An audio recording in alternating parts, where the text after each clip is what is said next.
I'm going to show you how to get the best bubble wrap build you can on console. Okay, this is how you're going to want to do it. Okay, so you're going to go to your settings,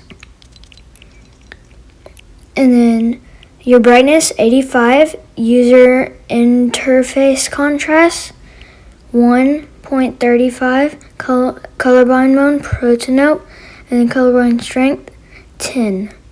Motion blur off, show FPS on. Okay, go all the way down here. Auto decline friend requests on. Show text chat off. Show social notifications off.